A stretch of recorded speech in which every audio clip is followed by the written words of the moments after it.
Ben Groves, average park footballer. Ben Groves, village idiot.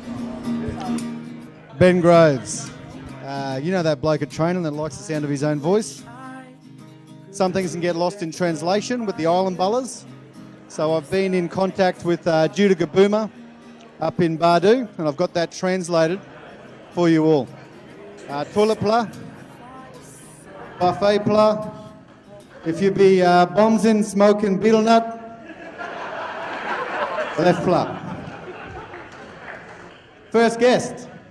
In fact, he's not a guest, he's our long-serving president, has been for 25, almost 30 years, Bob Mulley. Everyone knows Bob. Give him a round of applause. I'd like to welcome everyone here tonight. Thank you for your attendance. In particular, our special guest, Eric Grove. He's a real legend of the game. I'm just a legend in my own mind.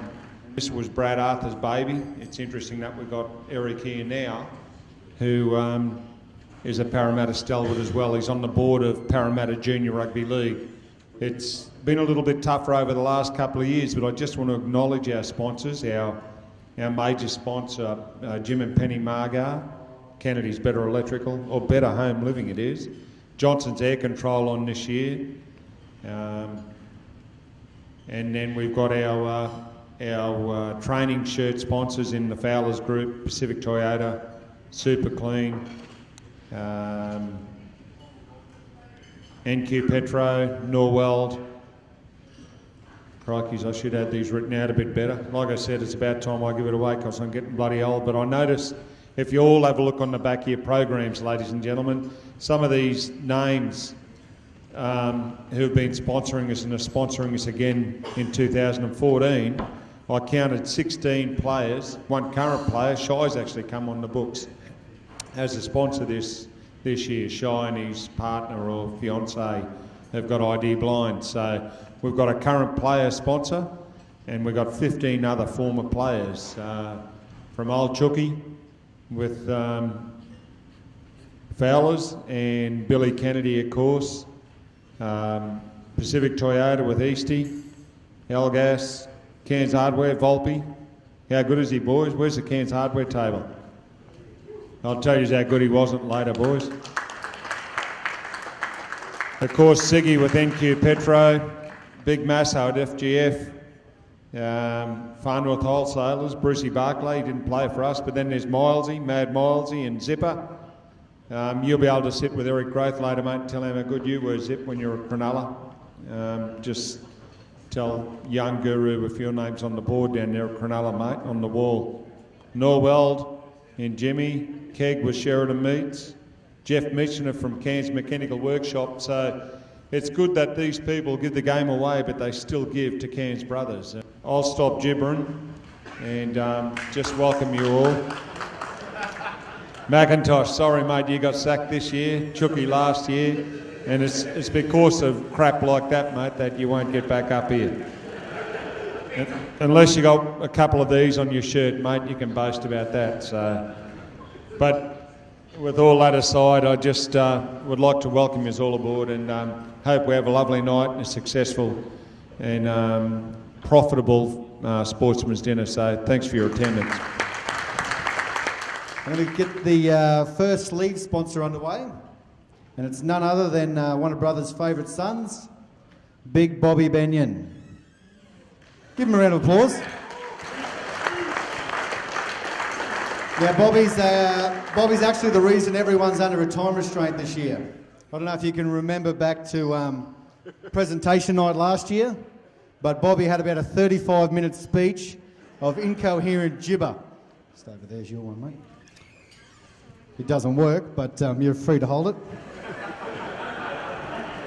No, but the one thing I did get out of Bobby's 55-minute speech was that he gets just as much satisfaction out of watching these young fellas, the 18s he coaches, as he did out of any achievements that he ever had as a player himself, which is, he speaks from the heart, the big fella, and he's got a heart the size of Farlap.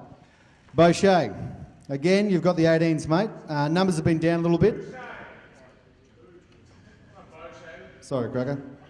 Throughout the pre-season. However, do you think you have the squad to go all the way this year? Well, at the moment, I'd love to say yes, but to be honest, like with the numbers that we've had from off-season to pre-season, numbers are not there yet, but being on school holidays, I'm sure they'll come back, and fingers crossed, they get back to my phone calls. So I'm hoping it'll be a big year, BG. So, and the history with the 18s, it's been phenomenal, man. So hope we can take the 18s again this year, and who knows, success could be waiting for us at the end of the door, man. The 18s have always provided an A-grade showstopper or two every year. There's always one bloke that comes in for his debut, scores 3 tries. Who's it going to be this year, mate? Who are the players to watch out for? Wow. The first name comes to my head is Lachlan Parmenter, mate.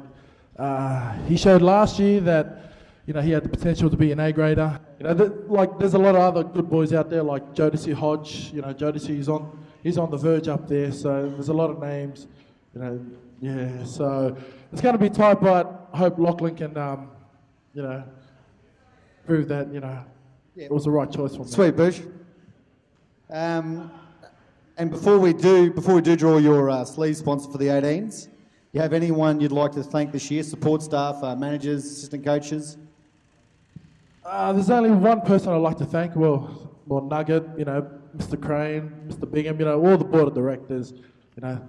My thankful has already been said before I even come to the club. But the very one thankful that I sort of appreciate is the man Shy Bird. We had a drink last week, and it was a good drink and a good chat, and what I wanted to achieve like this year, like in terms of coaching, and what Shy Bird has brought to he's brought professionalism. It's brought everything that comes along behind that. Let's draw that one out, mate. Oh man, me? Yep. Oh, straight up. Rightio, first lead sponsor for the night. Let's kick it off. Get excited, you sponsors. Billy T. Bush Safaris. Bush Safaris, everyone make some noise. Come on up. For years and years on Mad Monday, I honestly thought this was Billy Seguiaro Bush Safaris. But I've been informed now it's not. It's a legitimate business. I've seen them getting around. Billy T Safari's been operating for 33 years in May, with Berwick's father starting it. We do Daintree, Cape Tribulation Day tours, out to Chiligo, any charters, want any Christmas parties, we're happy to give a quote and come and join us. Have fun. Thank you. D-grade coach this year, and it's a tough gig. Taken over from the often imitated, never duplicated, Alex McFarlane, Cracker Jack. Probably one of the most recognisable faces in the club is Alex, so Squiddy's got some big shoes to fill there. C-grade this year, brother, Squiddy's got some absolute superstars of the NITV.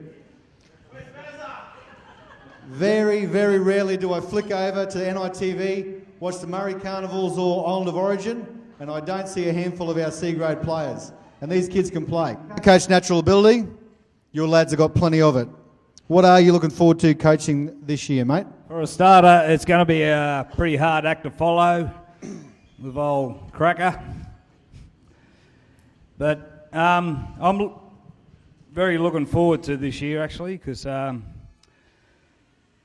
C-grade I coached about 3 years ago it was, and we won 2 premierships in a row, and a lot of the same blokes that I did have in those 2 years have come back. And looking at the numbers we've had down at training, we probably could have 2 C-grade sides. And everyone is very keen, and the boys that I've spoken to are happy that me and Cracker are in charge, coaching them and everything, so it should be a good year, I think. It's the whole club. We've had over 160 people on the books signed on between all the grades, which is phenomenal. So with 160, there is a chance we may have 2 C-grade sides this year. Squiddy. What are the chances we could have a brothers versus brothers grand final in the C-grade? Well, I think we've got a big chance of that happening, mate. The sponsors better dig in deep because it's going to be one hell of a Mad Monday. If we've got 2 C-grade sides It could go for months. Get into the sleeve sponsor.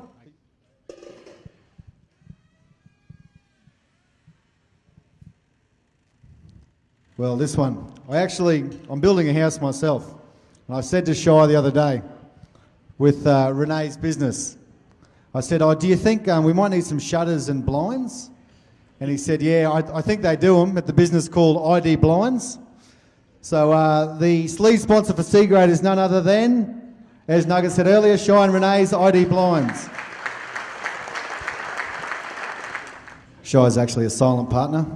Must be very silent because he doesn't want to come up on stage. I'll put Renee on, same as before, just give your business a little bit of a plug if you'd like.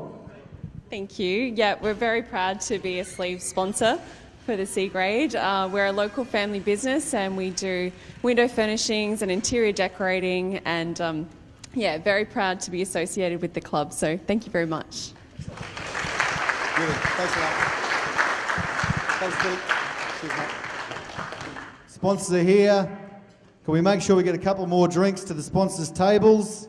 Because we're going to start kicking off the A-grade jersey auction. Now, what we're auctioning off here for everyone who doesn't know, people who haven't been here before, is the actual sponsor of that jersey for that A-grade player. They get mentioned as they run onto the field. For example, number 13, Anthony Baby Stuff Satrick, sponsored by blah, blah, blah, blah, blah. That field goal kicked by Anthony Bondi Satrick, blah, blah, blah. So, you're going to get a bit of mileage out of it, sponsors. Although our numbers 14 to 17 are traditionally our reserves numbers. Up here in Cairns with the unlimited interchange, heat, and the depth of our squad this year, you can bet numbers 14 to 17 are going to see just as much time on the field as jerseys 1 to 13. As I said earlier, it's a 2-for-1 special. It's a Sunday session. Jersey number 16, Big Luke badge. Grab a seat, mate. Where's Johnson? Not here. Oh, that's handy. All right. All right, we'll go with Luke. Luke badge, one of the best swords in the CDRL. This joke's going to fall on deaf ears because he's got long sleeves on, but I was going to say, I know what you're all thinking. Where's the advertising space?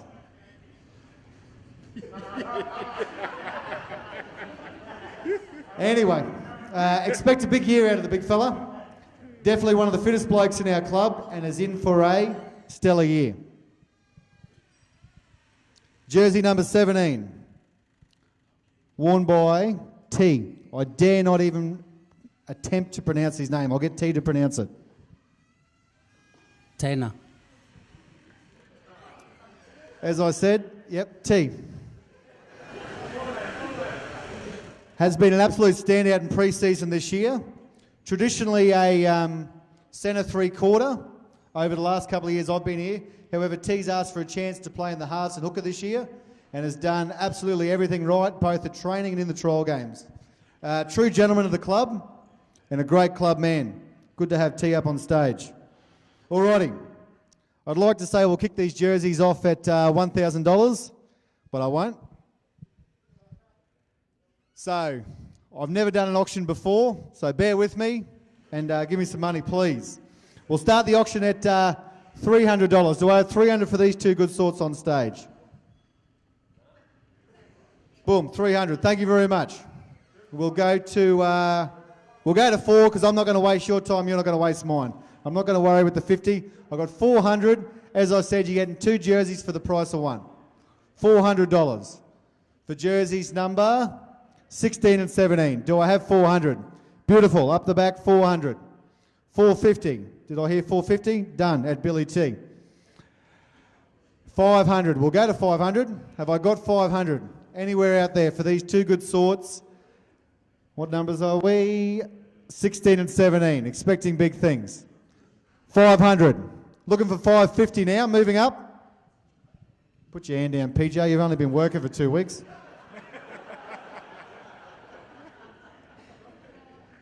I've seen your pay slips too, mate. It all goes to the buffet downstairs. Do I have 550? Back to the point at hand. 550 for these two good sorts. 550 at Billy T. Scotty wants 600. Done. Excellent. Give me 650. First one of the night, and you're getting a bargain. 2 for the price of 1. Do I have 650?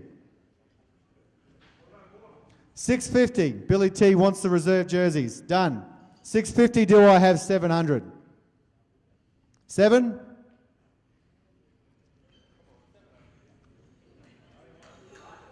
$700 going once. Sorry, 650 going once. 650 going twice. 650. Sorry, hold the press. Hold your horses.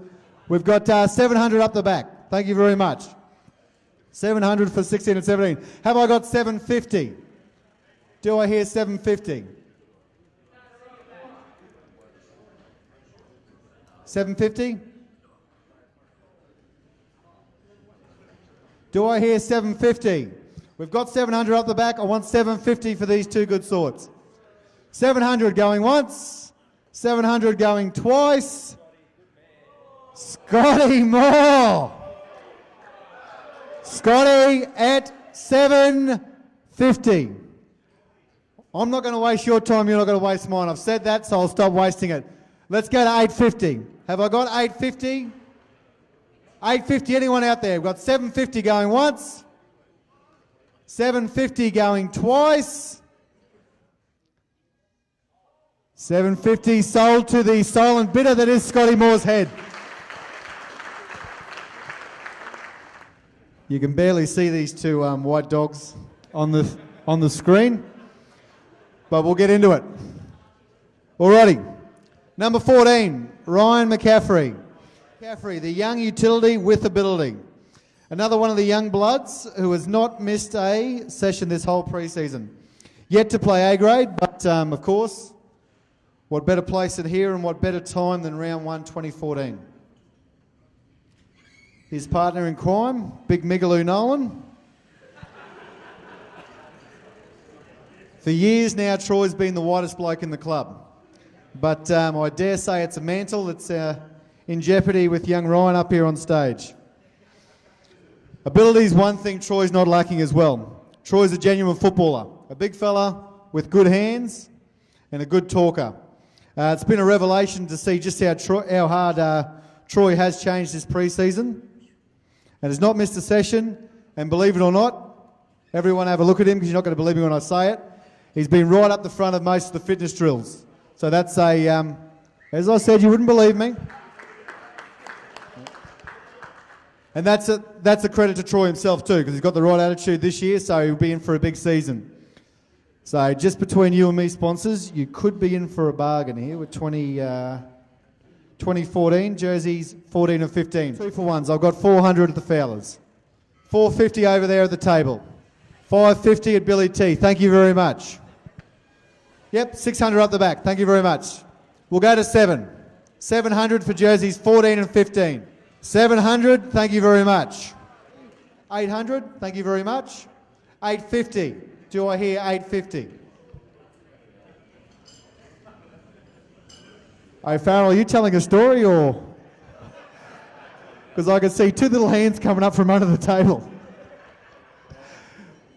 Do I hear 850? We're at 800, guys. Do I have 850? 800 going once. 850 up the back. Thank you for the late bidders. We'll go to 900 again. Getting into it. 900. 850 going once. 850 going twice. Excellent. Sold for 850 up the back. Thank you very much.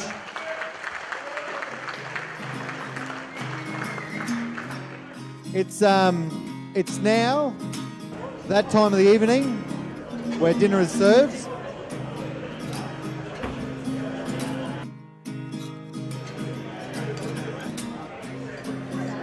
It's only going to be a short break for dinner. So although it is all you can eat, don't graze around for too long. Hi everyone, my name's Damien. I'm Australian Airport Services is what I do. We do maintenance for Qantas on all their ground support equipment. But Brothers is a club I love. I came here in '96 and it's been a good club to me, and I love it. It's a win-win here, and it's a really good spot. Thanks, Bergie. Appreciate that, mate. Scotty, do you want to have a quick word on behalf of Gateway Construction? I know they are our major sponsor. Anyway.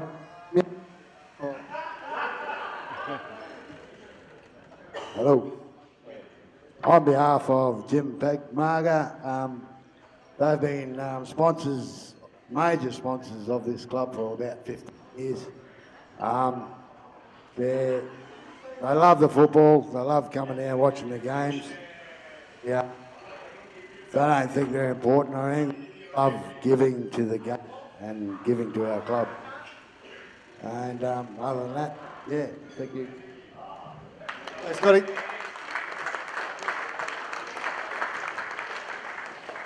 Well said, mate. Alrighty. Now for a bloke, I know he's never short of words.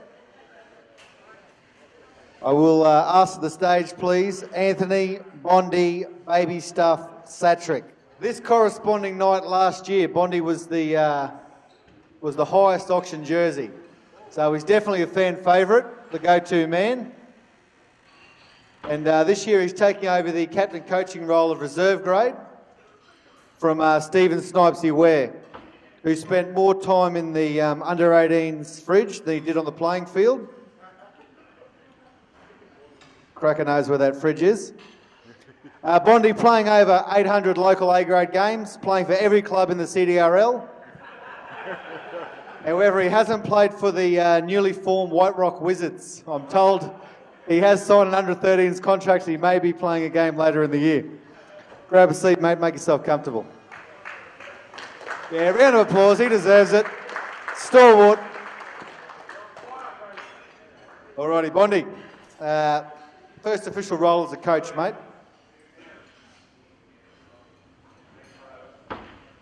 Yeah, settle down, Dobby, or you won't get your sock.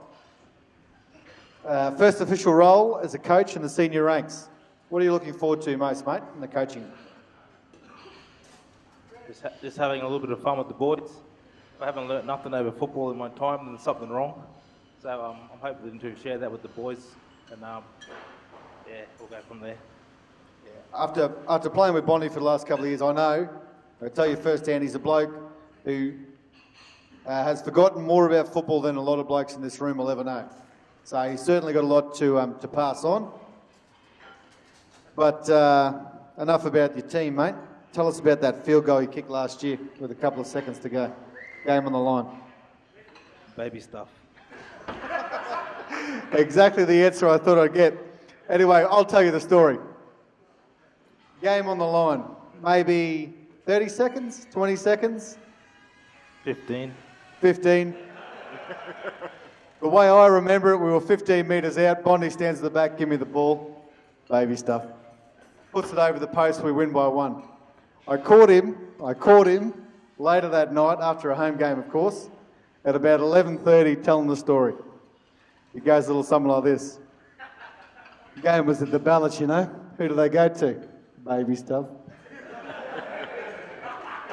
I looked around. I knew it had to be me. I take one step back. I was on the 70, maybe the 80. Ball comes to Bondi. Baby stuff. That's all I'll say. Hey. And that's exactly the way the story went. It was against the wind. It was against the wind too. It was against the wind, that's right. 75 out against the wind. You don't get much better than that.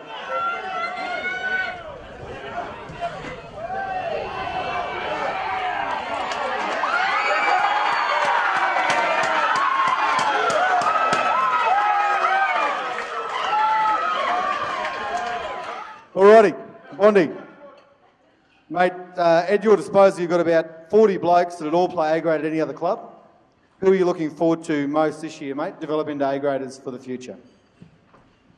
Oh, look, I've got a big cohort this year and a lot of players I haven't seen play football before, but keep it long story short, every player that plays in my football side, I'll be pushing them up to play A-grade. They're no good to me. it's all about playing A grade and not playing reserve. So I'll be hoping to encourage all boys in my football side that it's not about being in my football side. You want to play for A grade because that's where the football should be played. And I think I've got more than enough players that should be pushing for those spots. So all the best and good luck for 2014. Thanks, Bondi. Well said. All right, let's get the sleeve sponsor.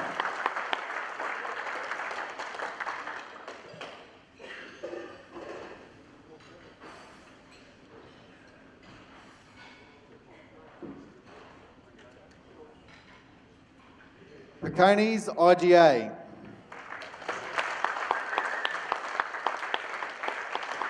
So, great sponsor, great sponsor. I'll give Piconi's a wrap myself. Normally, after we play Yarrabah, we pull in at the bottle shop he's got there, grab a carton for the trip home. It normally makes it to about White Rocks. Sean Mullins. I know what you're all thinking. One-hit wonder from the late 90s, Lullaby. That song was good, don't get me wrong. This ain't him. Don't even know if he was born then. Another young fella straight out of last year's under-18s. Sean is a real player of the future. 700 going once. 750, thank you very much. 800. 850, thank you very much. 900. 900 going once.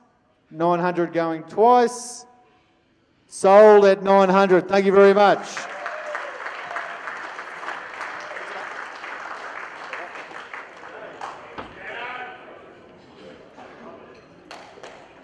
Jersey number 3, a face we all know and a face we all love. The brothers Sellerman and now brother Stalwart, who legitimately seems to grow a foot every off-season. I remember that the first year that I turned up, Kane turned up at the exact same time. I think I turned up at about 100 kilos. He turned up at 80. He's now about 110 and I'm a fit-looking 95. Scored 25 tries in about 15 games the other year, and there's no reason he won't do that again. This is a big year for the big fella, 2014. Thank you very much. We've got 750. Looking for 800. 800 for Kano, remembering he is the one who stocked the fridge tonight. He's the reason your piss is cold. Give him a hand out. 800, thank you. 850, do I hear 850? 800 going once, 800 going twice, 900 to Keg, well done. We've got 900, thank you mate. 900 going once, 900 going twice, beautiful. 900, thanks Kano. Number 4 in your program, number 1 in your checkbooks. I mean number 1 in your hearts. Our new captain coach this year, Shy Bird. Round of applause.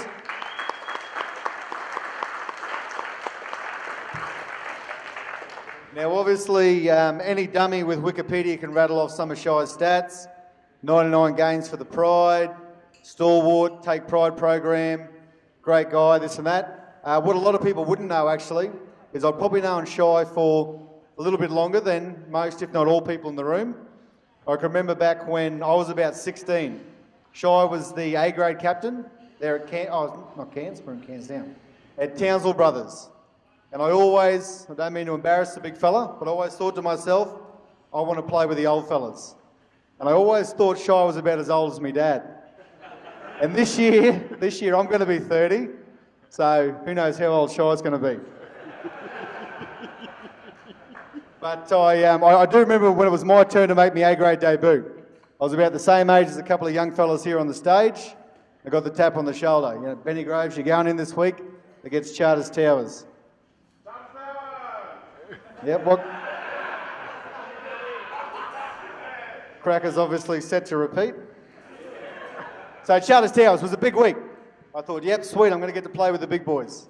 And after Thursday training, Shy might remember this, he said, oh, come on mate, we'll have a beer at the old members bar at Townsville there. We went inside and he bought me a beer.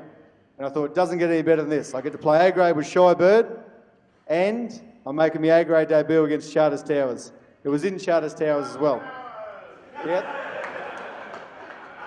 Prestige worldwide, wide.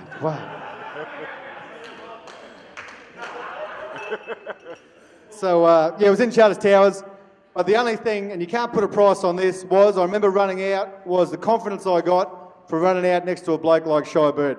And I know he's going to have that, that effect on the whole club this year, and he already has throughout the pre-season. So we will start the bidding, and I'm not even going to stuff you around here. 10,000 divided by 10. We'll start at $1,000.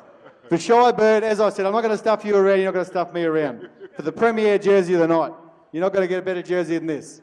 $1,000, thank you very much.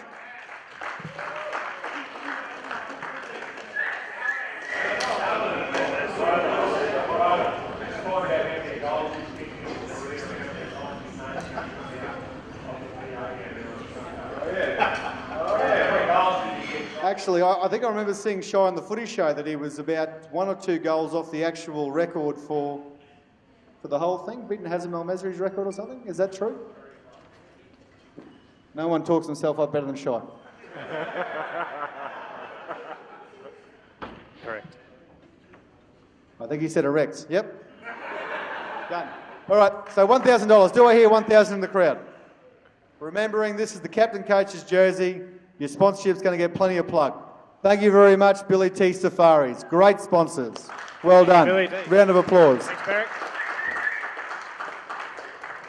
We'll move up to $1,100. Sorry. Bingo. Yep, sorry, mate. Beauty. All right, beautiful. 1,100. We'll go to 1,200. 1,200. Do I hear 1,200? 1,200 going once. Here we are, 1,200. Thank you very much. This one is the legitimate premier jersey. 1,300. Thank you very much. 14. 14. Excellent. We got a bidding war for once. Yeah. 15. Put the Spurs in too early. 15.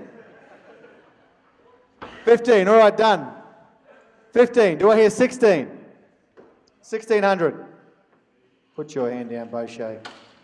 1,600. 15 going once. 1,600. Thank you very much. Do I hear 17? 1,600 going once. 1,600 going twice. Sold for 16. Thank you very much, sir.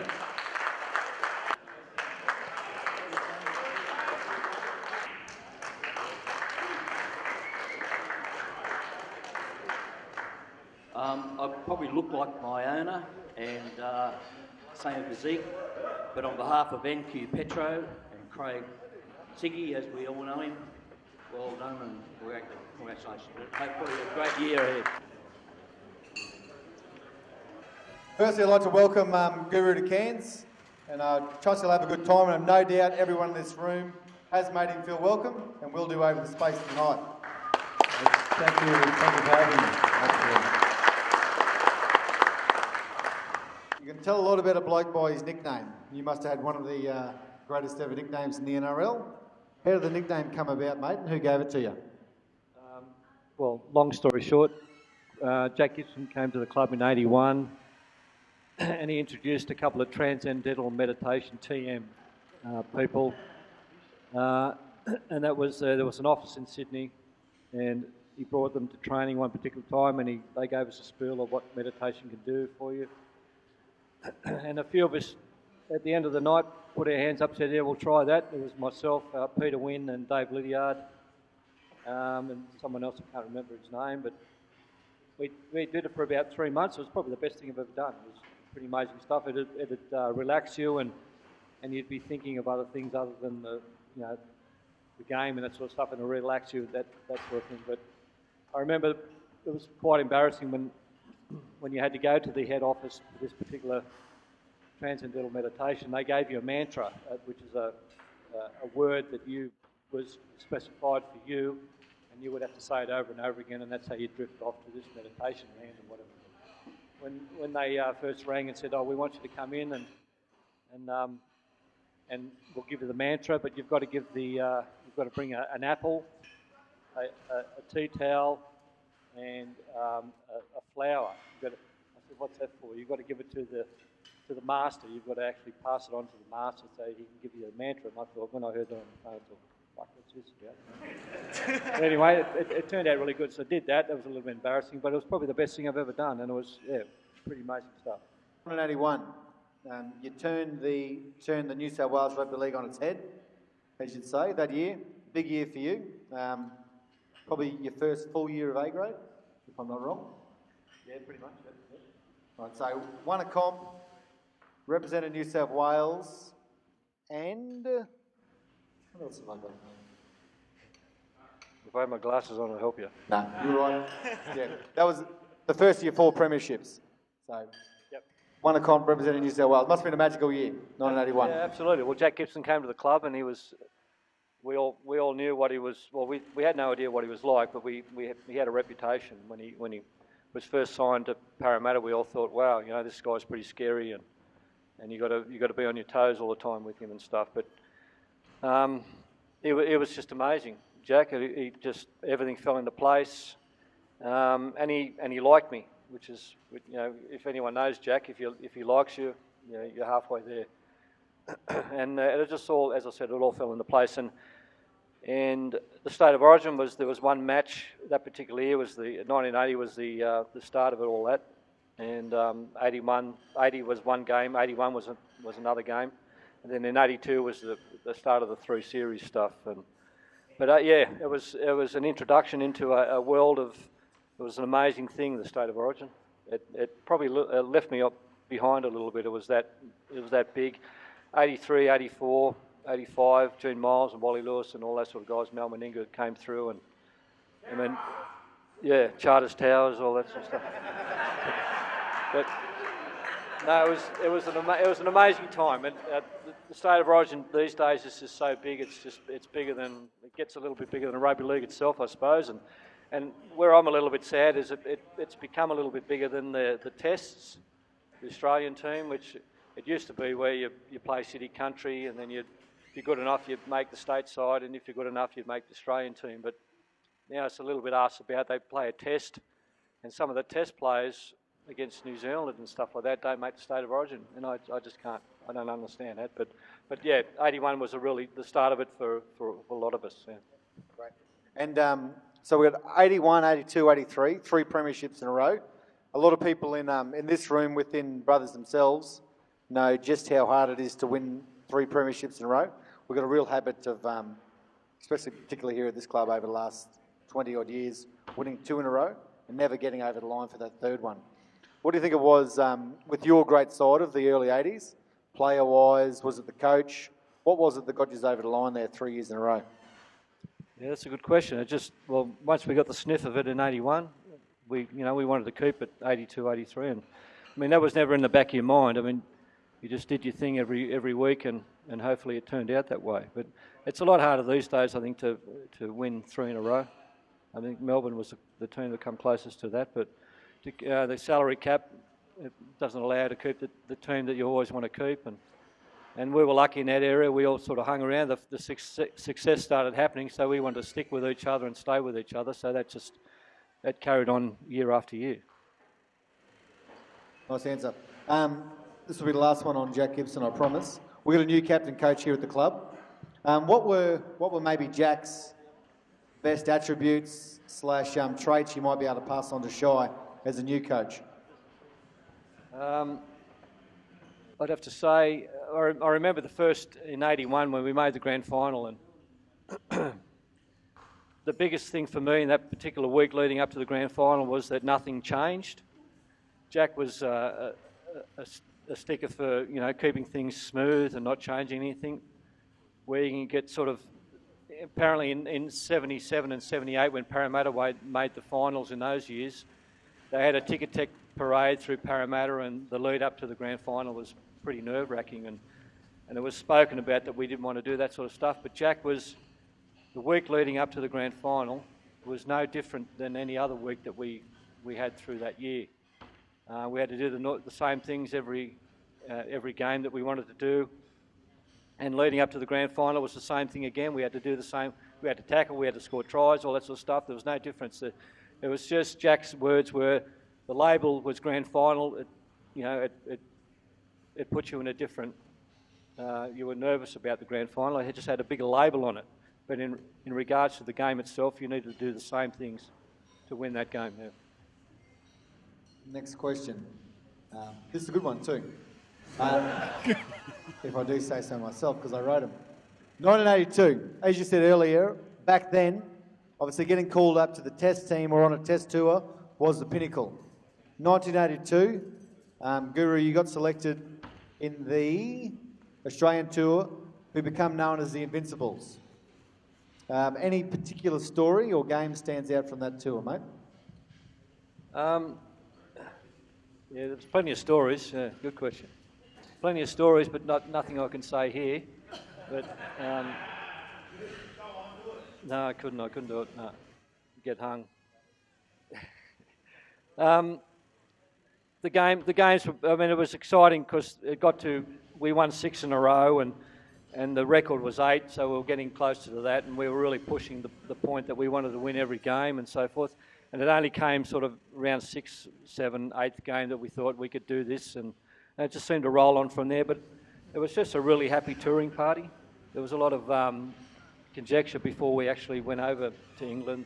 There was a couple of old blokes like Rod Reddy and Chris Anderson that the press didn't think they deserved to be there.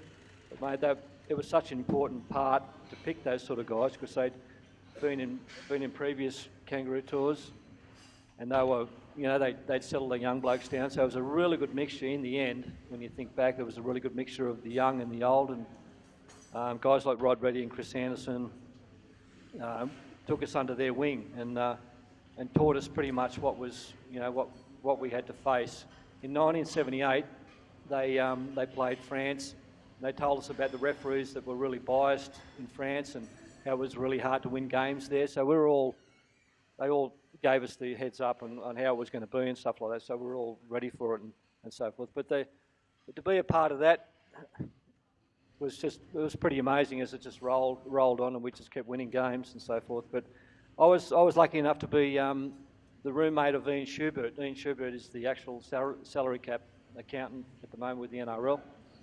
And mate, he was a great bloke, took me under his wing, and we actually had the party room, and I'll never forget the party number. The party room number was room 617, and we'd have parties nearly every night, and we'd knock out the pamphlets to everybody at training saying there's a party room 617 tonight.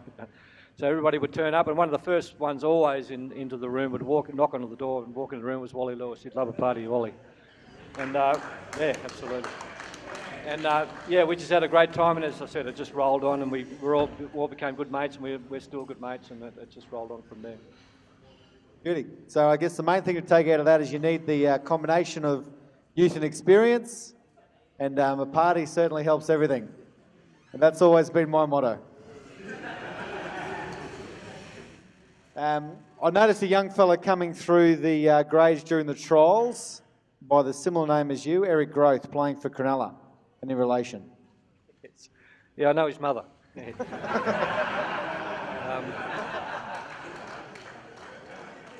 Yeah, he's retired for 3 years, and he rang up a little while ago and said he was thinking about playing again. I just couldn't believe it. But he'd had enough at that particular time, but he's just...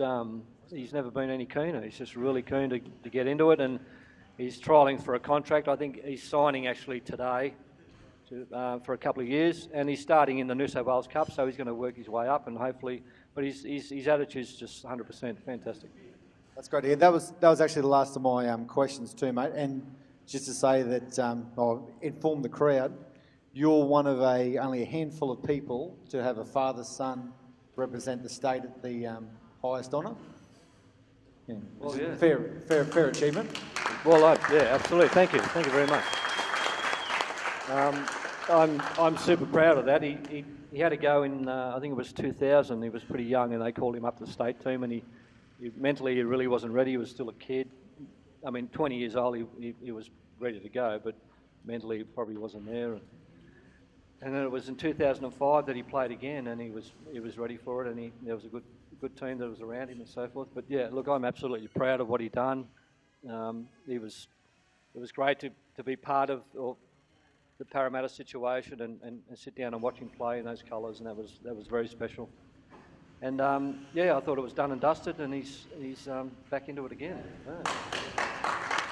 Thanks, mate. And then I think that was just the same thing that I got from Boosh earlier in the night was that, yeah, he gets just as much satisfaction out of watching these young fellas go around, and I'm sure your own flesh and blood that you would for any of these achievements, and the list goes on, all of yours.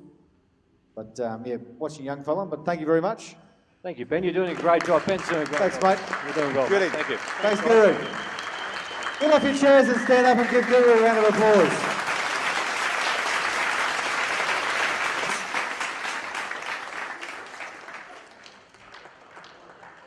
A couple of other things just to put the exclamation mark on what a champion Guru is. In 1995, they picked a greatest ever 17 players for the limited tackle era. Guru was selected in that team on the wing.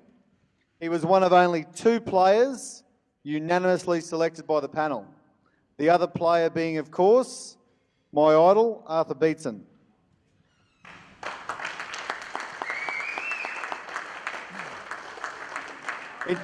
In 2008, Guru was selected one of the best 100 players over the last 100 years of rugby league. No mean feat. There's been a lot of great players to play the game.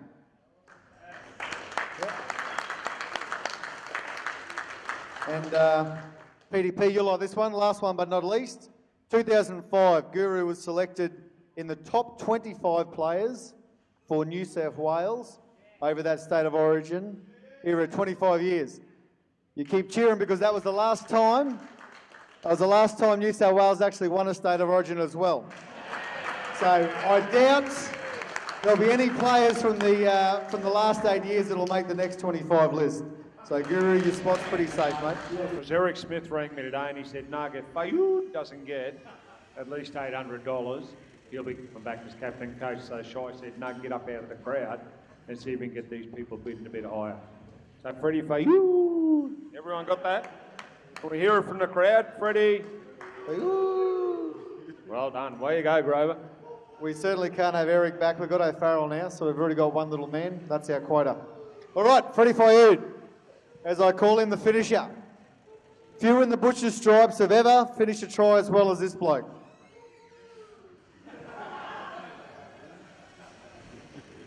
You all know the book, Where's Wally? That's normally how we try and find Freddie on Tuesdays for training. To Freddie's credit, this off-season he's been stellar.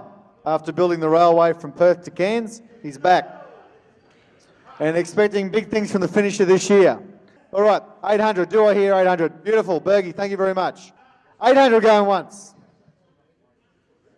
800 going twice.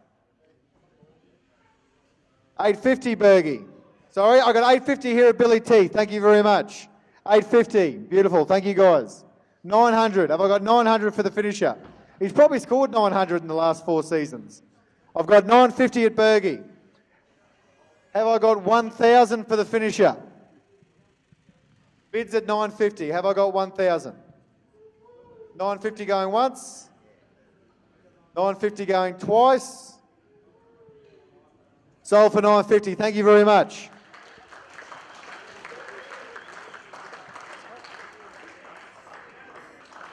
Would you like to say a few words, Pete? What do you reckon you're worth, mate? He's worth a grand. He's worth a grand. Anything else, mate? No, he's going good, ladies and gentlemen. He's really happy. He doesn't do too much speaking. He does it all with action to speak, Pete. And seriously, for a long, long time, we had big white blokes in our club, but they weren't as good as these big Maori, Fijian, Samoan, head-cracking. Oh, we've got a starting bid, have we, mate? Away we go, quick. Anyway, all right. Thanks, Nug. Thought we were going to have some security here tonight to keep him off the stage. Obviously not well paid. All right, my spiel for the big fella, which is a little bit better than his. The leader of the forward pack. If Big Pete's in for a big game, we're rarely on the wrong side of the scoreboard. And the other team, I'll get to that, and the other team's going to wake up sore on Monday. An absolute favourite in the snake pit. The amount of times I've had blokes come up to me after a home game in the Queenslanders bar and say, "You forwards need to be more like that fella Feedy. He's dead set carrying you blokes." And I'll think back to Pete's game. I think he only played about 10 minutes. Gave away 8 penalties, dropped 2 balls. Oh, that's right, but he had 3 fights. And the snake pit dead set loves him. They think they must watch the first 10 minutes and be too pissed to miss the last 70. But Big Pete, he always stands out. And as I said, leader of the forward pack. And if he's in for a big game, the whole team's in for a big game. So I do say this every time, but one of our premier jerseys. Let me hear it one more time. We'll start his jersey at $700. Do I have $700 for the snake pit favourite, Big PDP? 700, excellent. Thank you very much. We'll go straight to 9 because I seen how quick that was. 900 for Big PDP. Remembering, he's very popular in the snake pit. 900 for Big PDP. Beautiful. Willie Reynolds. Thank you very much. 900. Thanks, Willie. 1,000 for big fella, as I said earlier, leader of the forward pack, carrying the team on his back. He's lost a bit of weight this year. 1,000. Bids at 900. Do I hear 1,000? 900 going once. 9 going twice. 1,000. Thank you very much. PDP deserves every cent. He's actually got 3 kilos of prawns stuffed under the beard. So don't worry, he'll get his money back. Let me hear it at 1,100. Badge, you've been working for a week now. Was that a bid? Was that a bid, mate? No, Badgie just started his apprenticeship this week as a cabinet maker, so he's 5 days in, which deserves a round of applause in itself. Well done, Badgie. See if you can beat Alex, mate. It only took him 10 years to get his apprenticeship. But back to the job at hand, Nug. We're at 1,100. Do I hear 1,200 for the bid for Big PDP? 1,200? Beautiful. Thank you at the back. 1,200. Thank you. We'll go 1,300. Have I got 13? 1,200 going once. 1,200 going twice. Absolute steal. 1,200 sold to the big fella at the back in the blue. Can you get yourself up there, mate? Hey, look out. You can get it up. Jersey number 10. I'm sure you can do that, Grover. All right, Ben. Washboard abs, hair is always immaculate, and has a tribal tattoo on his left. No, sorry, that's Ben Fitzpatrick. Wrong Ben. This bloke, as I said earlier, average park footballer, but a great head on him for a front rower. So I think you're getting a steal because you get an MC for the price for a front rower. So we'll open the bidding here up at 500. Do I hear 500 for the good sort?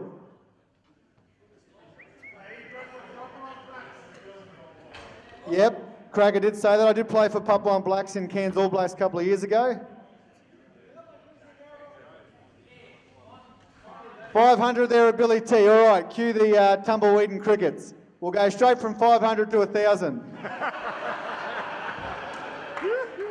I heard a whisper around the traps earlier that the bloke who doesn't wear a collar was keen to buy him for 1,000.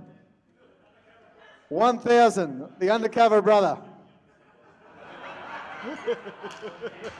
I'll be happy to be sponsored by Billy Seguiaro Safaris.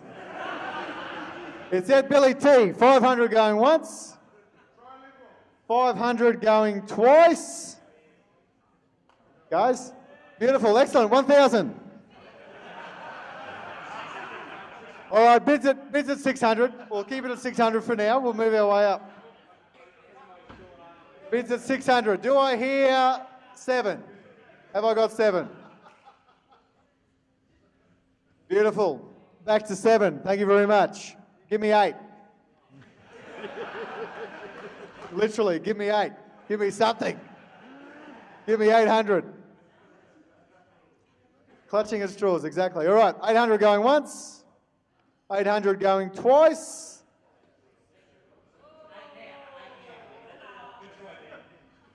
All right, 800 now at Rick. We'll keep it there for now. We'll move up to 9. Do I hear 900? Have I got 9? I'll just point you to the board again. Bids at 8. Do I hear 9? All right, 8 going once. 8 going twice. 900. Thank you very much, Billy T.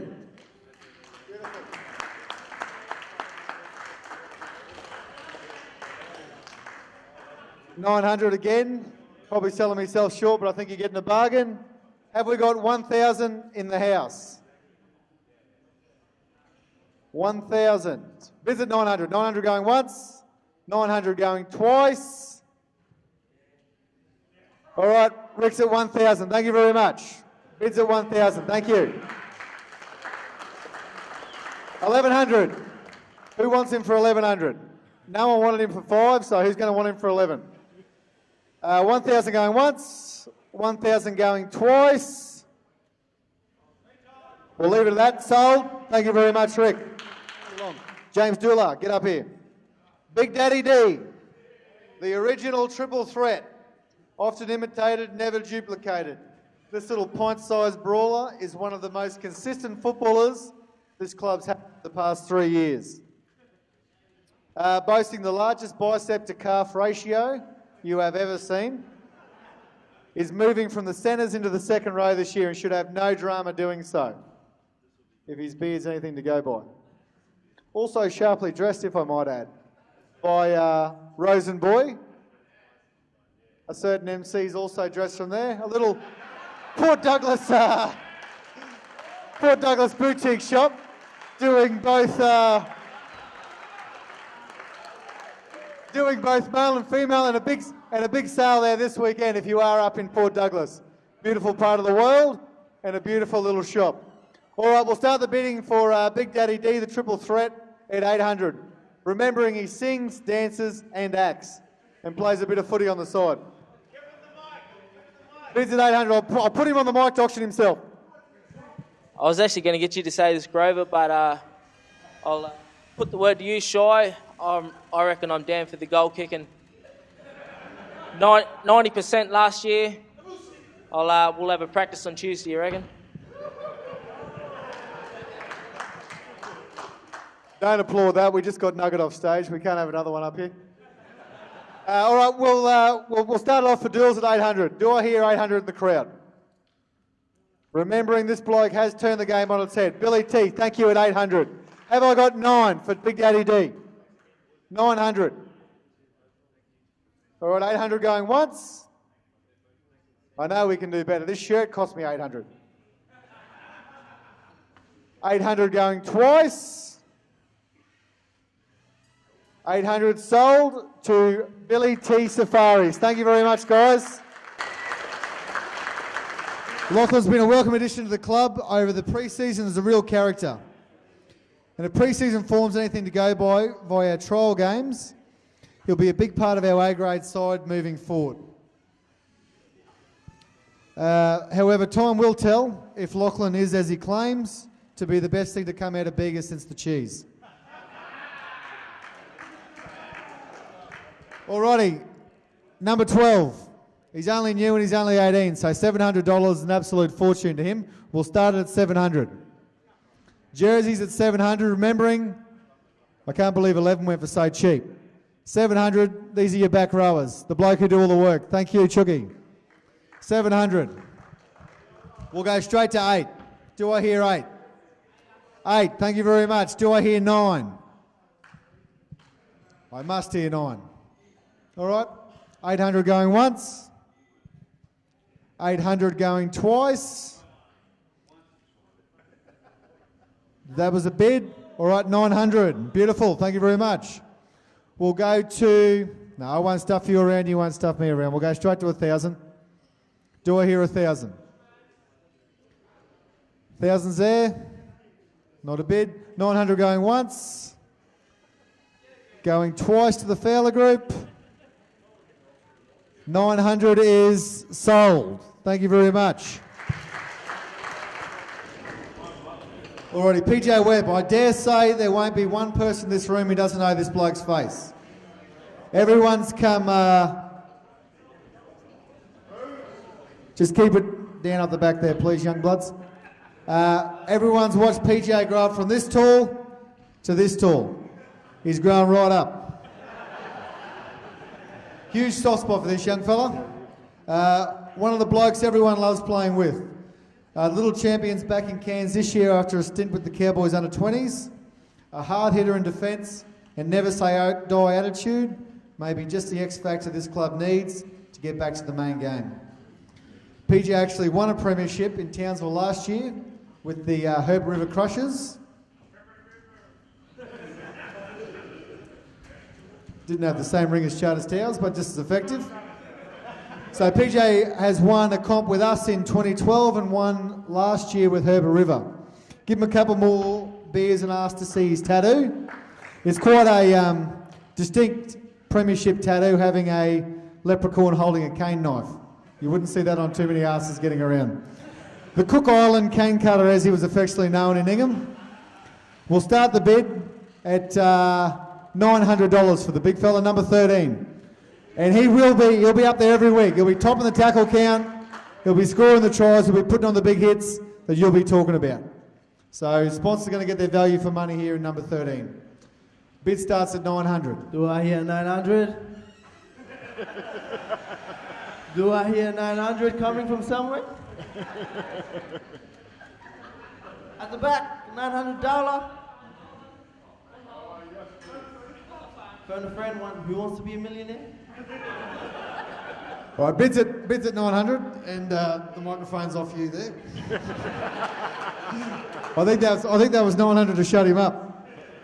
But yeah, he was going good till he started speaking. Bids at 900. Do I hear 900 for the young blood, as he calls himself? 900. Do I hear 7 for number 13?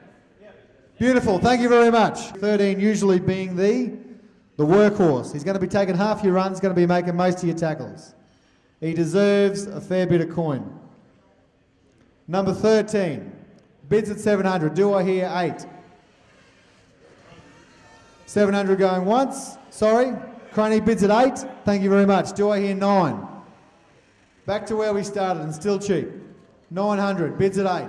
800 going once. 800 going twice. Sold for 8 to the Monopoly guy. Steve Allison, our comedian. Unfortunately, his flight was delayed, so he's still in the air. He's here. Get straight up here, mate. Get up here and ply your trade. Now that's timing. Excellent. I'll hand it over to a bloke who is funny. Yeah, I made it. Thanks, Drover. How about a round of applause? His first time as MC, I've just found out. Done well. He's done well. First and foremost, ladies and gentlemen, I'd like to say I'm sorry I'm late, but a bunch of footballers, you'd understand it's not bad if your comedian's late, right? If your wife or your girlfriend comes to you and says, I'm late, fuck, you know you've got problems. Apparently it's just happened to you not long ago there, champ, sitting there with a baby. You remember the day she came and said, I'm late? Yeah, well, that's it, you're fucked now. It's amazing, is sleeping quite well, boy or a girl? Girl, wonderful. I got an 18-year-old girl, she's a beautiful kid, wonderful personality. She's got about 9 I don't like, but fuck, the one she uses isn't bad, you know? Kids are cool. I've got a couple of them. I've got a 16-year-old boy. Yes, I'm going to swear. Sorry, girls. You all right with that? You okay with that? You don't mind a bit of language? You used to it? Chivalry's dead. Sorry if I'm rushing. I've been on a plane going, fuck, I've got to get there, got to get there. So I'm hooking into it. Girls over there, you don't mind a bit of language? Used to it? Yeah, chivalry's dead. Would you agree with that, ladies? Yeah. Do you even know what chivalry is? Do you know what it is? I missed that, but it sounded like a good answer. Well done. Old mate down the front here, you'd understand what chivalry was.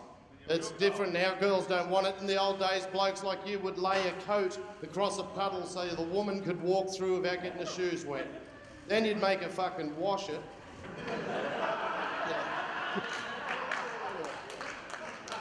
That was chivalry. That's it. But nowadays, young women don't want chivalry. Young lady there, you don't want men helping you, do you? No, it's not often. I was trying to hold the door open for a beautiful girl a couple of days ago. How's that? All I was doing, just trying to hold the door open for this beautiful girl. She just looks at me and goes, will you just fuck off? She said, I'm trying to have a shit.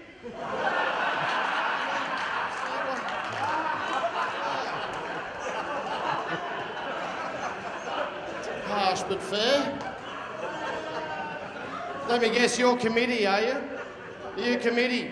I can tell because when I did that joke, they both went, oh, what the fuck? We're going to get complaints. We're going to get complaints. But that's just how it is. Don't stress. Oh, it's wonderful to have a little kid in. As I said, my boy, 16 years old. My daughter, 18. 16-year-old boy's cool. He's complaining about high school. Did you like high school, champ? Me too. Same as me. I loved it. I keep telling my son that. Enjoy it. High school's great. Cheap lunches at the canteen, smoking durries in the toilets, out the back behind the sports shed, feeling up the girls. Like I wish I still had that janitor's job, to tell you the truth. It's awesome. They're scared to look at me now. I said ladies because I can tell you're ladies, you know. I come from down the Gold Coast. We've got a place called Narang. I don't know if you've ever been there or played against them, but yeah, not a lot of ladies there. You know, they've got earrings and nose rings, they've got tongue rings, they've got rings in the nipples, they've got rings in that other bit down there, which I understand. I've heard the song, if you like it, you better put a ring on it. You know, yeah.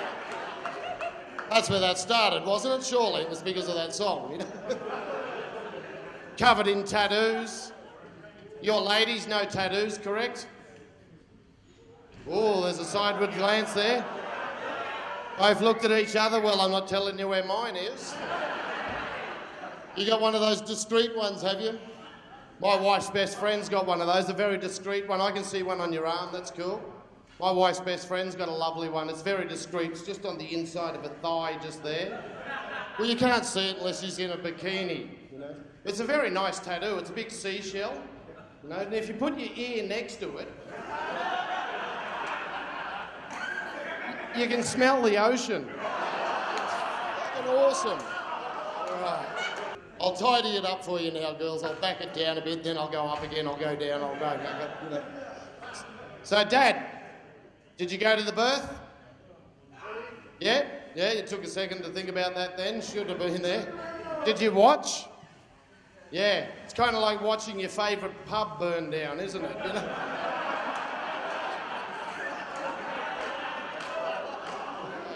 I was born in the 60s. My dad didn't go to my birth. He just drove past the hospital and beeped the horn. Yeah, fucking ripper!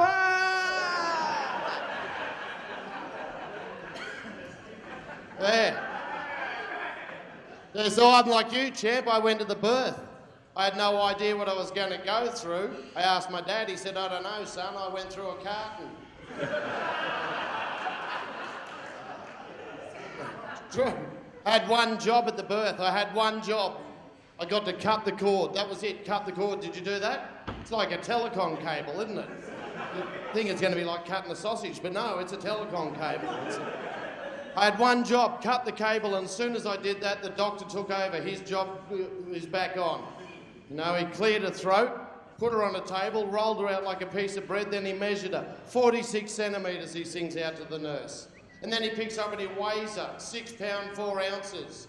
I just looked at him and said, mate, is it legal? Can we keep it?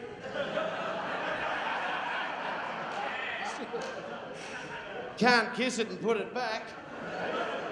First photo of me daughters holding her by the ankles.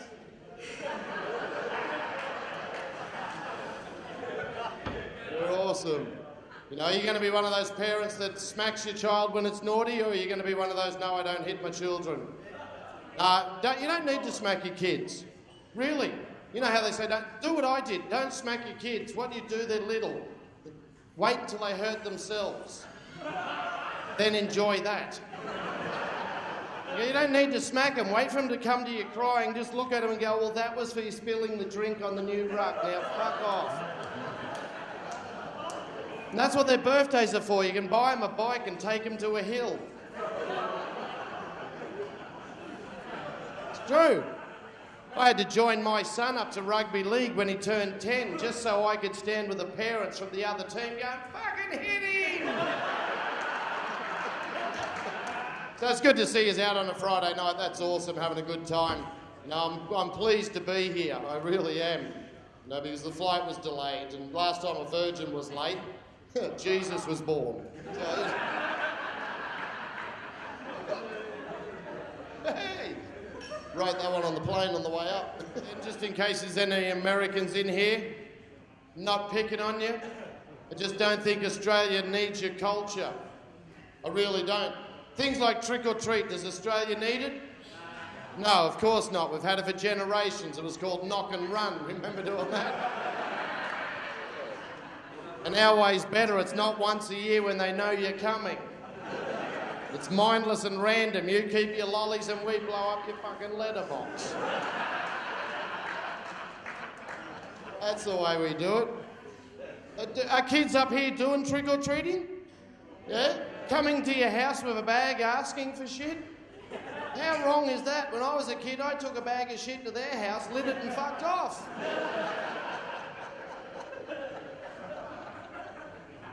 I'm not the only one in the room that did it either by the looks of that. See, they say Australia's got no culture. There's proof we do. As I said, life is good. Life is good. Would you agree with that, old mate, down the front? Excellent, excellent. You looking after yourself? Yeah, you got to look after yourself. You know, you young guys over here, up the back, young fella. You're only young. How old are you, mate? Yeah, sitting there. Yeah, how old are you? Charters Towers, cool. They got a post office and everything now, haven't they? You know? And a roundabout, Jesus Christ. I got a mate, he's a one-armed bobcat driver. He specialises in roundabouts and fucking cul-de-sacs. But you got to look after yourself. Are you healthy, mate? You healthy? You've had all your checkups? Had your prostate done? Was it a fishing trip or did you get a doctor to do it? Got to check that sort of stuff. Now you got to look after yourselves, fellas, and ladies. I'm only 47, but I've already had 2 heart attacks and a triple bypass. Oh, thank you very much. Thank you. What is it? Forex Gold. Next one, a heavy, please. Sorry, drinking gold is like masturbating and stopping before you come.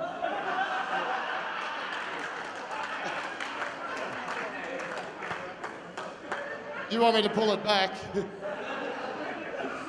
You want me to pull it back to you? No? No. Cheers, everybody. Have a sip. Get it into you. Go on, cheers.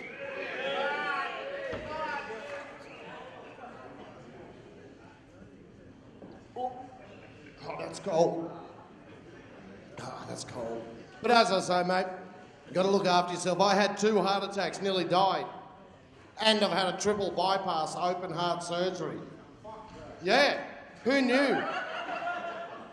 That's true. I'll open. Look, I can show you where they put the zipper in if you don't believe me. Check it out. Can you see the scar from there to there? It's about the same size as the vasectomy one. It was a hot day. But yeah, 2 heart attacks, triple bypass. I was 42 at the time. Who knew? A packet of cigarettes a day and half an ounce of weed a week for 32 years. You'd think the government had warned us, but nothing. You know. But old mate, I nearly did. I nearly died. 2 heart attacks. My mates were worried. My mates were seriously worried. They were like, Steve, you have another heart attack. What do we do? Tip your ashes into the ocean and have a party on the beach in your name? And I said, that sounds nice. And it does. It does. It sounds nice. But I said, if I have another heart attack, don't tip me in the ocean. I prefer, if I have another heart attack, the party sounds good, but honestly, I would rather if you gathered round and had a go at reviving me. Have a lash at CPR. Put jumper leads on my nuts if you think it'll get me up. But they were seriously worried. They were. If we can't bring you back, what do? Do we tip you in the ocean? I had a better idea. When you go, what do you want, mate? Buried or barbecue? Barbecue. When you go, buried or barbecue? Buried. Nobody says that anymore. It's very uncommon. Where would you like your ashes placed? Anywhere. Yeah, no, you got to think about it. I did. My friend said, should we tip you into the ocean? I said, no, I've got a much better idea. Don't put me in the ocean. I said, go to a sex shop. You like that one? I said, go to a sex shop and buy a big, good quality vibrator. Then I want you to tip my ashes into that. And then I'd like you to throw it over the fence of a women's prison. Yeah. Haven't feared death since I came up with that. I'm back on the piss. I'm smoking again. I'm picking the odd fight. And let's face it, mate, Jesus, you're only going to get buried once.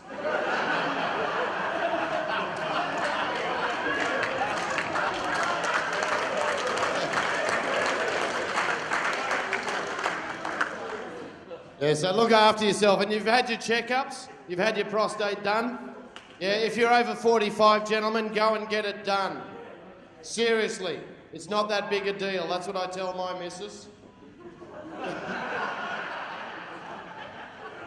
Just have it done, gentlemen.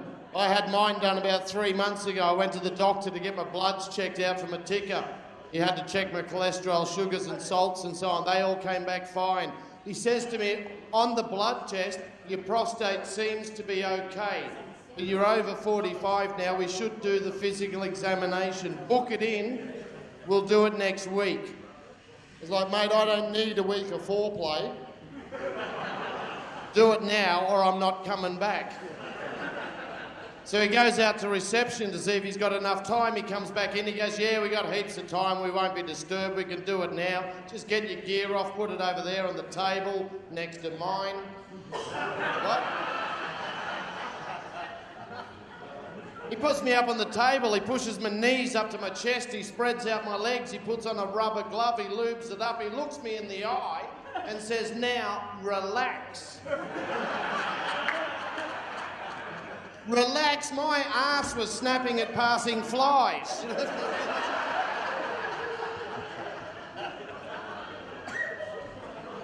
He gets a digit in, he starts poking around, he's doing that, he has that, he's going like this. He's poking around and then he says to me, don't be embarrassed. He's doing that and he goes, don't be embarrassed, it's perfectly normal. It's quite common, a lot of men get an erection during this examination.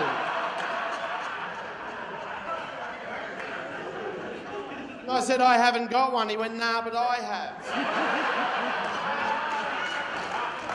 Right?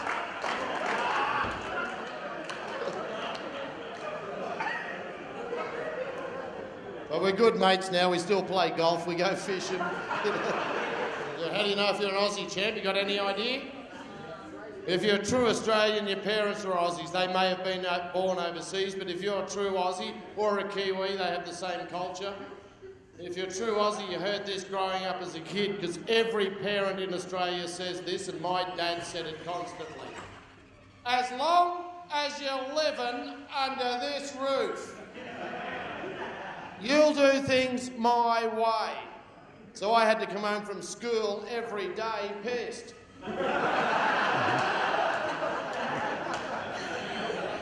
Stumble through the front door and try and get a root off mum.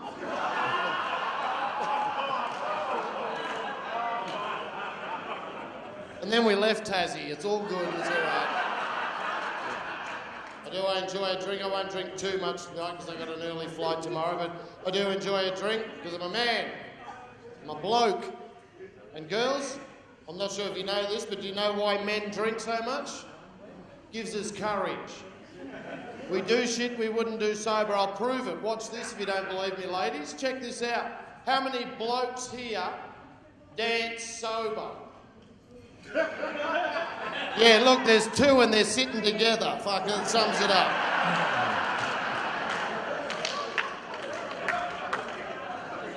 Thanks for playing, fellas. Blokes don't dance sober. You don't dance sober, do you, mate? You go into a nightclub, soon as you get there, you go straight to the bar. You're a bloke. And then you get a drink. You walk to the back of the room, stand near a wall, and then just dance from the neck up. That's it, isn't it? 8 drinks later, you're on the middle of the dance floor under a mirror ball like a tripping thunderbird with a broken neck string.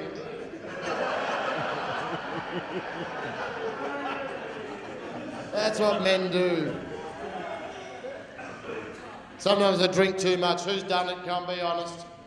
Yeah. Ever had the bed spins? Ever had them before you get in? How funny is that? You're not even in it, you're just at the end of it going, Jesus, I'll get in next time it comes round.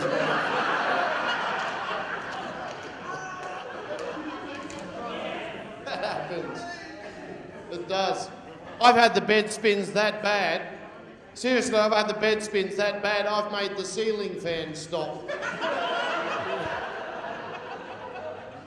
But if you're really drunk, it doesn't matter because you can sleep anywhere, would you agree? Yeah. How many of you have woken up in lockup? We went to sleep on a bus. Oh, good on you. Turn around, I'll see if I recognise you.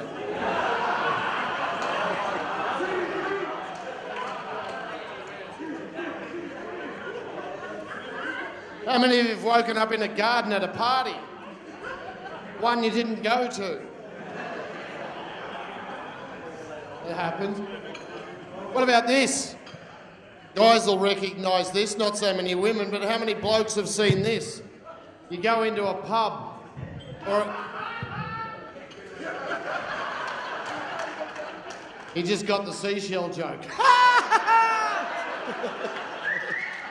Keep up, champ, you'll love this shit, all right? Yeah, but how many guys have seen this? You go into a pub or a nightclub, you go into the toilet and there's a bloke crashed out asleep at the urinal. Still got the jolly frog hanging out. I love jabbing them in the back of the knees. They chip their teeth on the way down, but Christ, it's funny. One night I was that pissed, I was just walking along, I walked into a wall. Just walking along, just went bang! And thought, well, I'm comfortable. So I slept like this. Woke up in the morning, it was a floor, not a wall. It happens. It does. Ever been that drunk you can't walk? And you think, shit, I'll have to take the car.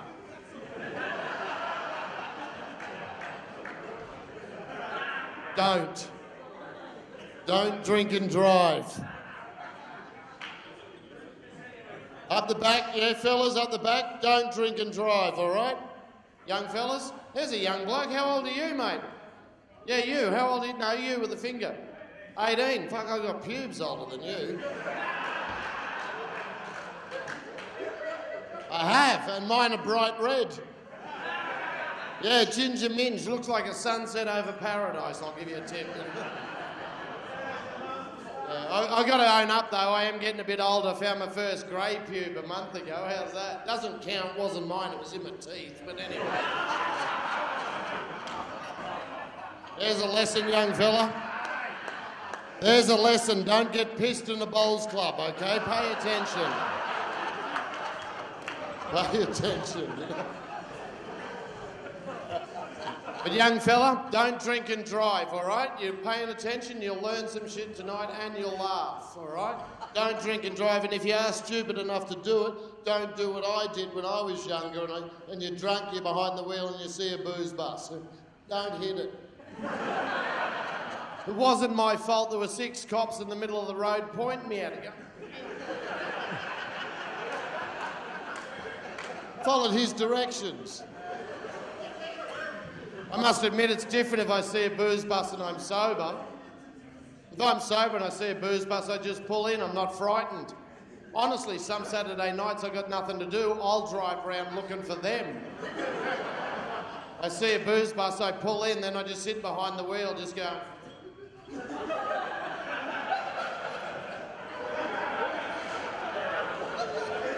And when they walk up to the car, I just look at the copper and I go, I'll have a Big Mac. Large fries. And they do the same thing every time. Every time they stick that little box in the window and stick the pipe in me gob. I just go, mate, you're a champion.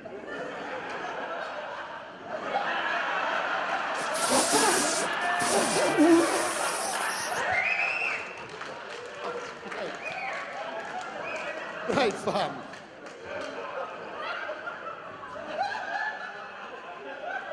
I don't do it every time, I just do it if I need my car cleaned out. They're really thorough. I like a drink. As I said, I love life. I love having kids. You know, I really do. I love being married. Are you married? Excellent. How long have you been married? 1 year. Oh, you didn't muck around, did you? 1 year and there it is. Well, hey, well done. Good on you. I've been married for 23 years. As I said, my youngest, is 16. My daughter's 18. 16-year-old boy, just turned 16. Guess what he wanted for his birthday? No, it wasn't a blowjob, no. No, he wanted his own laptop. I said, mate, I'm not buying you a laptop. You're 16 years old. They cost $600. It'll be stuck together in 3 weeks.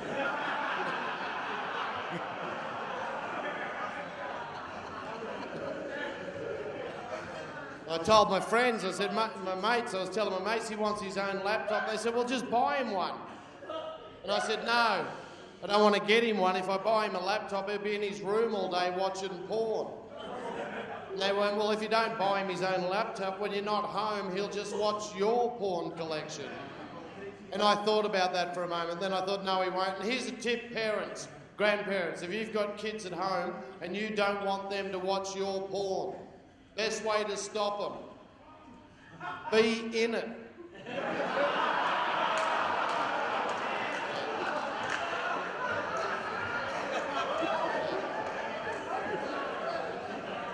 Trust me, I don't care how old you are, you don't want to see mum doing that shit to dad, do you? So make your own, I do, and I'll be selling DVDs at the end of this if you're keen, all right? Fun. You're fun. She's got a good sense of humour. She's just woken up and looking at me going, who's making all that sound over there? I'm sorry. She's dark. She's beautiful. She is. She's cool. And head's holding up, so I'd say, what, 4 months? 6? 6, cool. Excellent. They're fun. They are. You know, they really are. I just took my family last year to Thailand and Bali for a holiday. Who's been to Phuket? Just the one, okay, couple over there. How's this? I've never been to Thailand. I took my wife and my daughter and my son. We go to Phuket. There's a street there called Bangala Road. If you've never heard of Bangala Road, it's best described as a 1 kilometre long strip club brothel with a barbecue rib joint. Would that be a fair description? This is what it's like. That's fair, isn't it? It's strip club, brothel, strip club, ping pong show, strip club, brothel, strip club, barbecue rib joint. Strip club. First night, we walked into that street by accident. We went back every night. We don't take kids to a foreign country and not show them the culture. But anyway, this first night we're sitting in a bar minding our own business, just having a drink, and this stripper runs out from out the back somewhere and jumps up on our table and starts to dance. I've got my wife and daughter and my son. She starts dancing on our table, rips the top off and throws it over the bar, continues to dance, then drops the knickers and kicks those over the bar. My son, he was 15 at the time, he just looks at me and goes, I fucking love you, Dad. He goes, this just shits on Noosa.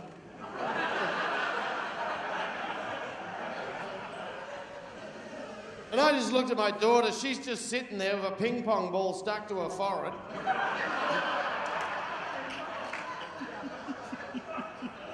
And I pointed at the stripper and I looked at my daughter and went, see that, year 12, you really want to finish it.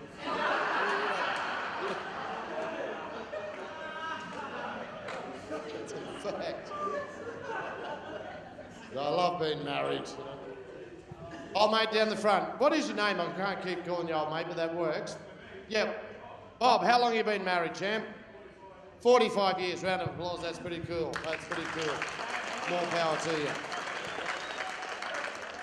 That's awesome. And I can tell from here why, but I'll get to that in a minute. And then I'll take off. But yeah.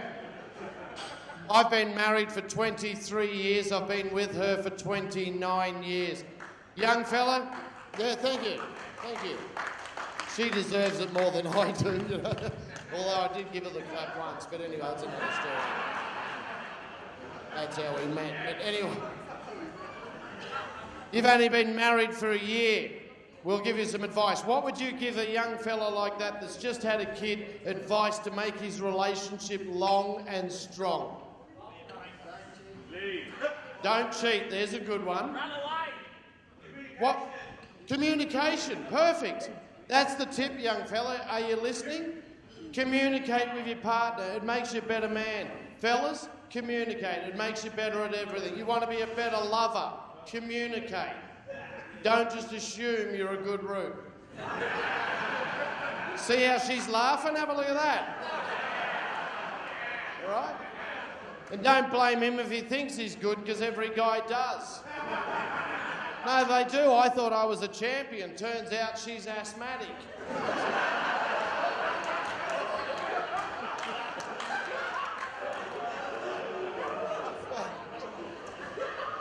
And you top it off, I'm just being honest, I'm just an average man. Are you an average bloke? Yeah, that's a problem. No, it is, because the average bloke is different to the average girl. That's a fact. It is. The average bloke, I don't know if you know this, girls, but the average bloke can reach climax within 7 minutes. Well, fuck, I can beat him. Twice.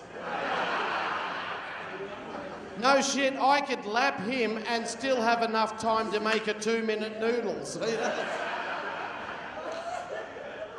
It's true. I don't want to be too graphic because of the girls at the front, but you know, and the ladies over here, but that's the facts. I'm just telling the truth.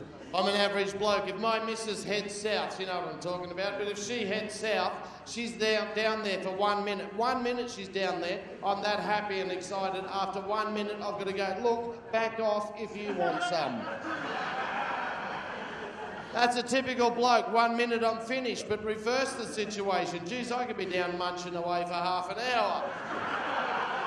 I pull my head up, I've got an eyebrow worn off, I've got gravel rash, I've got loose teeth. As soon as I pull my head up, oh, don't stop, I'm almost there.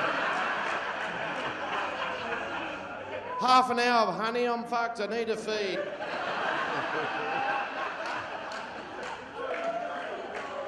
But young fella, I don't. I stick around and I work bloody hard. I work hard and I get her to the finish. That's why I'm still married. And I get her to the finish and then she wants to talk to me and I'm like, oh, for God's sake, I don't want to talk now. I don't want. So girls, ladies, girls, if you're a single woman or you've got single friends and they're looking for a man, that's how you can tell a bloke. Have a good look at his head. If he's got no eyebrows like me and he's going bald at the front, you look at him and go, he's a keeper, he fucking works hard, that one. Yeah. Look at old mate here with the glasses and that head there and the head behind. Look at the bloke in the black shirt, fucking workaholic, look at that. Take that fella home and hang on to him. And then you get a young fella like you with a head of hair like that, I just look at you and go, you selfish fucker, you. Anyway, I'm going to take off, but thanks for having me up tonight, and I'm sorry I was late. I'm Steve Allison. We'll see you later on. Cheers.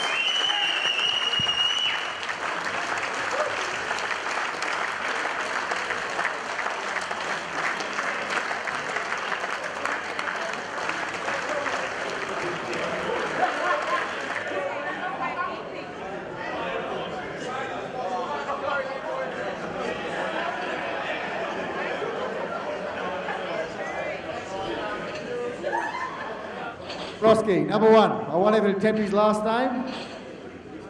After 2 solid years with Brothers in 2011 and 2012. Broski spent last year plying his trade down in Melbourne. The type of fullback punters love to watch, but leaves nothing unsaid when he crosses that sideline on a Sunday. Now, traditionally, the number 1 is always one of our highest bidded jerseys, due to Ben Fitzmully.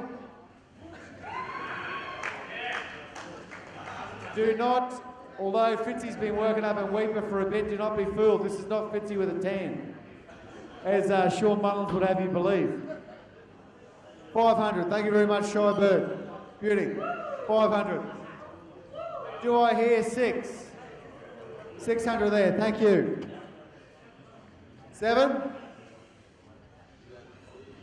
6 going once to the hard worker. 700. Well done. 800. Thank you very much. All right, back up to where we started. 900. Where he belongs. Right up there. Have I got 900 for number 1? Got 800 going once. Going twice. 800 is a steal for your number 1 jersey. Sold 800. Thank you very much, sir.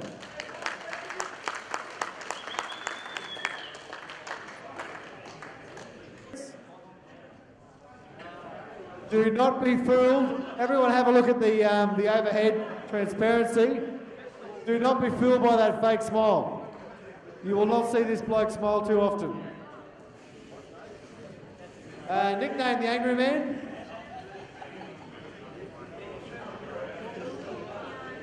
And I can tell you, did not get that nickname because of his happy-go-lucky personality.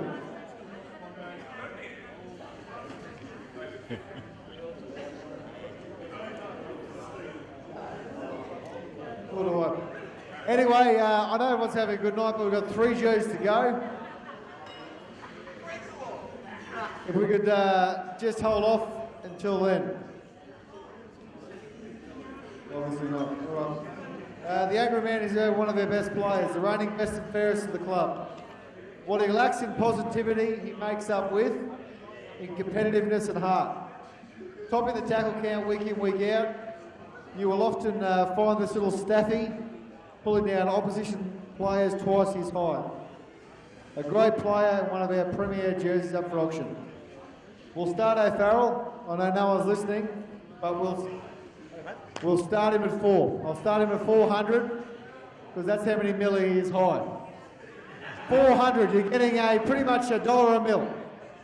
Starting at $400. Got that easy. Got 500 here at Billy T. Do I hear 6? 700 at Crony, thank you very much.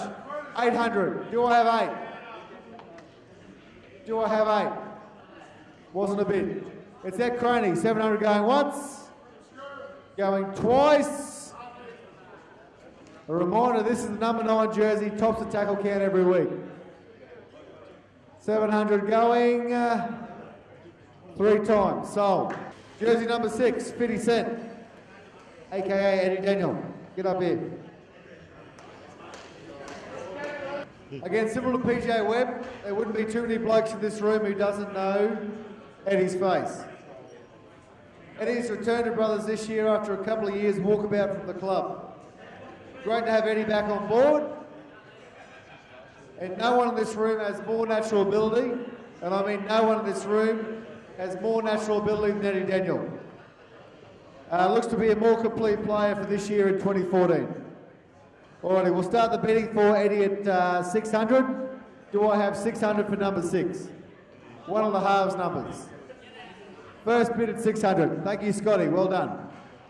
600 going twice. Sold for 600. Thanks, Scotty. Mate, Pelly's a new addition to the club this year in 2014. Former Australian schoolboy. Extremely talented footballer. Mate, Pelly comes to us via St Brendan's College in Yeppoon, breeding ground of champions. Melbourne Storm, Newcastle under 20s with a little stop off at South Lobe in Brisbane last year.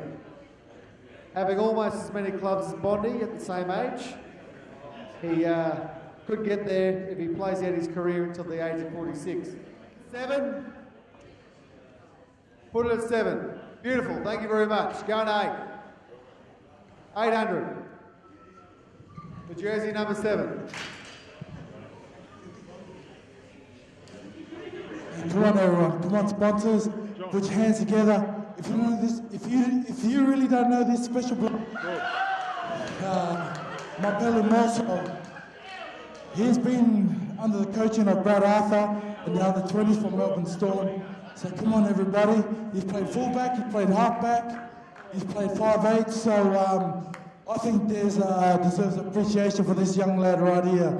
My Billy Marshall. We're at 900 on the back. Beautiful. Thank you very much for your bid. We've got 900. Do I have 1,000? Do I have 1,000? He's well worth that. This was the premier jersey for the night. That's why I stayed until last. You think we made him hobble up here for 900? 900 we got on the back. Thank you very much. 900 at the I back. appreciate that. Nugget, have we got a confirmation? Do I hear 1,000? Nugget, Mr. Bingham, have we got a confirmation about the non? All right, bids at 900. 900 going once. 900 going twice. Last jersey tonight, another chance. Last jersey sold for 900. Thank you very much. You may not know, Shy's our new captain coach this year. 2014, he's just taken over from Robbie Swain, who we've had for the last couple of years. Did a great job. Obviously, Robbie was his own man. Eric before him was his own man. And Brad Arthur before him was his own man. So Shy's bringing something new to the club, which is always exciting, and the players always respond to something new. I know how hard it was for Shy to pick the 17 for this week for the OHT. How hard is it going to be for the rest of the year, mate? Mate, very difficult. As Benny just mentioned, just coming up with the 17 jerseys to fill out, the 17 players to fill out the jerseys to stand before you tonight was a pretty agonising thing. Obviously, the guys that were up here tonight aren't running out to play a game of football this weekend, but it was just reward for the efforts that they've put in through the entire pre-season. We put out a mandate from the very first session back in November that those that are turning up to training and putting in those hard yards will be rewarded. And that mantra will continue on through the entire season.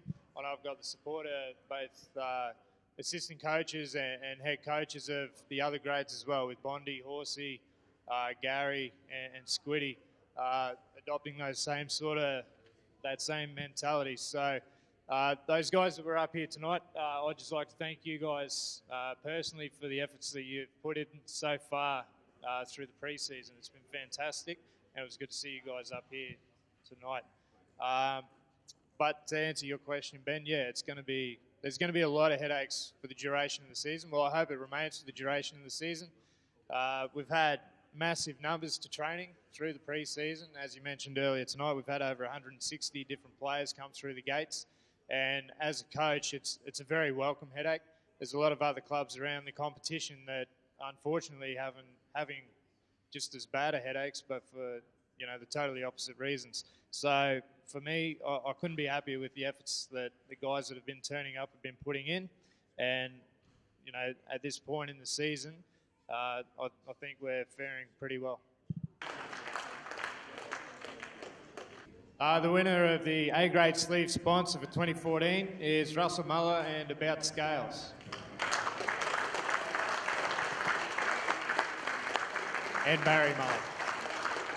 Beauty. And this is about where the night concludes, guys. I'd like to thank everyone for their support throughout the night. Except maybe the last 20 minutes, you got a bit rowdy, but I would have done the exact same thing. What I am going to do, however, is throw over to Shy Bird. As I said, this was his baby tonight, guys. So Shy organised everything. As a new captain coach, new to the club, was a bit of a responsibility. So I'll give him definitely the last word to thank everyone and finish the night how he wants. Just a very, very big thank you to Ben Groves for his MC duties this evening. Thrown into the deep end when we first started coming together to try and formulate this evening. There's a lot of push from the board and committees and all the rest about going for the tried and true professionals. But I think if Benny's electrical apprenticeship turns out the same way as though his teaching career did, then maybe there is actually a future for you as a professional MC. So thanks again, mate. I can't wait until next Sunday rolls around when we finally get to kick a football in Angus. So to you guys, thanks very much. And let's maintain the standards that we set thus far. And sorry, Scotty.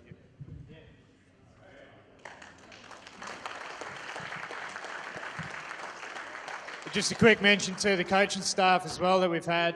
The guys that I mentioned earlier, from Horsey, Bondi, Gary, Squiddy, Paulie and Bobby. You guys have been a fantastic crutch for me so far this year, and I can't thank you guys enough for the efforts you've been putting in through the entire pre-season. I know that I've been a little bit controlling on a lot of things, but you've got my word, from here on in, you guys will be getting a hell of a lot more say and a lot. I can't thank you guys enough for the efforts you put in. So, in addition to all of the volunteers who help out with all our game day, so all of the committee members who, whether it's inside putting the deep fryers, putting the chips through the deep fryers, slapping the burgers together, putting the beers over the bar, or helping out in the first aid room, Will, Kate, everyone who does their bit to make sure that our game day goes the way it does, and make sure that our players have what they need to take the field. I'm the first to put my hand up. The players just, and I'm one of them, don't really realise just how much work goes on behind the scenes to make sure that a game takes place. Whether it's Nug down there mowing the fields about 8 times a day, or marking the lines, all those guys working in the bar and the canteen, sitting on the gate, and all the rest of it. So I'd just like to extend a thanks for the rest of the season from myself and from the playing staff, coaching staff and the playing group for your efforts for the rest of the season. So thank you.